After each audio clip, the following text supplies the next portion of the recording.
What's going on, gamers? This is DBMgamer here. Today I have the story of Invective, but more importantly the story of its owner, Ikora Rey. So let's get into my shoutouts, and I have something to say about that. The amount of support in the form of comments and subscribers I've got has doubled the size of my channel in just a month. I appreciate that, guys. So I want to give shoutouts to Nick, Andrew Christensen, Ozzy8169, Brent King, Sean McClay, Joe Maddox, Marauder777, and Armin Smith. Now, Warlocks are a useful group in the story of Destiny. They are the one class that's thought to be the most knowledgeable and having the ability to see the larger picture.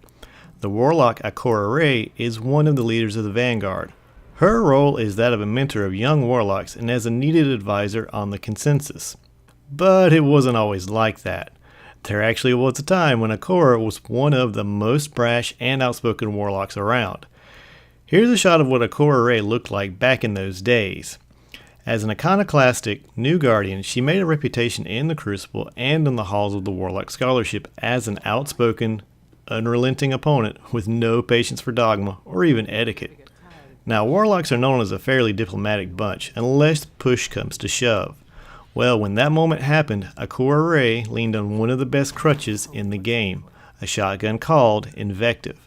By definition, invective means insulting or abusive language or an abusive expression of speech. A clear example of how the weapon got its name is a quote directly on it. "I tried to talk them down. They made a grab for my ghost. After that, it was a short conversation." It doesn't take much imagination to think what happened. Invective was Ikora Rey's weapon of choice during her younger, more rebellious days. An ideal fallback for situations that can't be solved by wit, quick talk, or pure intimidation. Now, this modified shotgun uses a self-replicating magazine to keep its owner well stocked for any and all trouble that waits beyond the city. Ikora Rey, in her new role as a Warlock mentor, no longer needs Invective. So if you complete the dubious task bounty and simply complete her request, as you see me doing in the video here, then she will actually give you her trusty shotgun, but unloaded. Invective's design requires you to charge it with special ammo cartridges, and a lot of them, 50 to be exact. It'll cost you about 12,500 Glimmer if you buy them, but once you do, you'll have access to a shotty that always has shotgun rounds. Ikora's younger reputation became a burden, and she chose to travel alone, flying reconnaissance across the worlds of the inner solar system. She got shot down again and again. She and her ghost survived against all odds, apparently preferring the wilderness to the company of her fellow guardians. Now, when Ikora finally returned to the city to rest, her hard-won knowledge and seasoned temperament commanded the respect of her fellow Warlocks. This led to the role that she has now, though she still carries the memory of her wandering days as a link to Rising Guardians. As a leader, Ikora Rey tries to make sense of the events that happen in Destiny. This is her evaluation on what happened when you went into the Black Garden. I believe the 3-axis mines found in proximity to the Abomination were the Vex machines built to serve as vessels for the power, a way to extend its reach across space and time, binding it to the Vex and binding the Vex to it. If they had succeeded, I cannot begin to guess what horrors they would have unleashed. Listen carefully. There is cause for hope.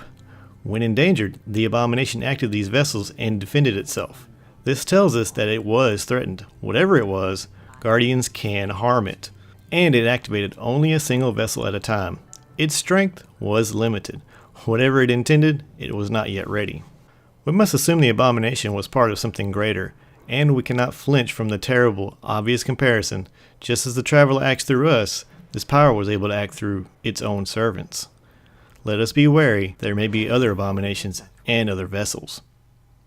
And since knowledge is power, and some leaders keep secrets, not because they want to, but because they have to, Ikora is also the leader of an intelligence group she calls the Hidden. So, who are the Hidden? Well, if you have the Dark Below DLC, you're familiar with one of them, Eris Morn. Now, I've heard many people ask, why is this stranger to the tower allowed to be there? Well, it's because of Ikora. This is a conversation between Ikora and Eris. And this Omnigul is here, on Earth, Ikora says. Eris, I can feel it. Why, Ikora says. Eris, she left the Hellmouth. Her inner chambers are active. More so than I have seen, but she is no longer in the shadows. No, I don't question your beliefs. I'm asking, why is she here? Why Earth? Please try to be clear. This is no time for cryptic half answers and almost truths. Eris laughed. You still laugh. It seems I've become more like the speaker. Secrets have their place, Eris. Here now is not the place. Omnigul, tell me what you've learned. Tell me how we stop her. Eris replies, there may be no stopping what comes. The Hive in old Russia, in that dead land, their assault on the Cosmodrome is no coincidence. They move against the light with purpose. Always with purpose. So you think it's the war mind then, do you, Eris? Eris replies, Rasputin? Yes, the last failsafe against the night. Ikora says, he's still here, yet to heed our calls. Eris breaks in and says, I'm aware. Ikora, but it seems just... Then Eris breaks again. Just is enough. Just can save us all. And Ikora responded, well, what about the Hive? They will tear into its eyes, Ikora, or worse. Ikora looking shocked. Worse?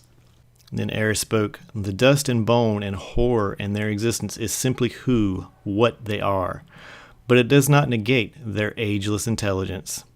Ikora, thinking thoughtfully, said, they do not seek to destroy Rasputin. Eris says, I don't know. Destroying Rasputin will cost us a treasure beyond belief. But such fury, twisted to the Hive's ends? Ikora looking down, we would fall. Eris looking at her, all would fall. So this Omnigul is here for Rasputin? She is here to pave the way.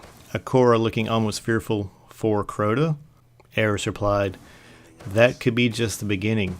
He's not their only god. As I am learning, Eris, I will make the others listen. Eris replied, it may be too late. And Ikora thinking to herself, well then, you'll need a new army. And then Eris, reflecting back on her experiences in the Hellmouth, said, I've made that mistake before.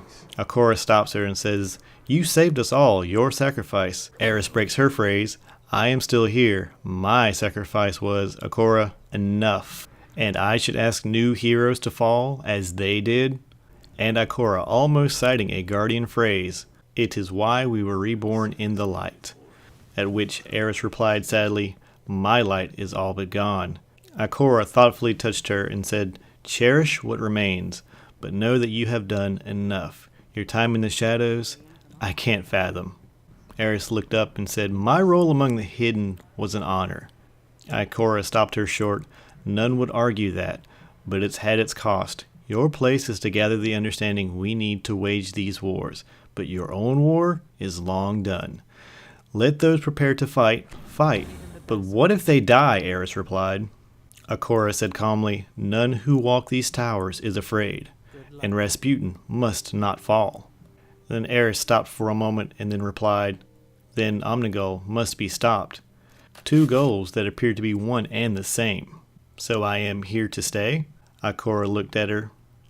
I will see to it. This is the starting point of the Dark Below. Well guys, if you like this type of content, just hit that like button, or leave a comment, or if you want to see more, just hit that subscribe button. But as always guys, have a good one.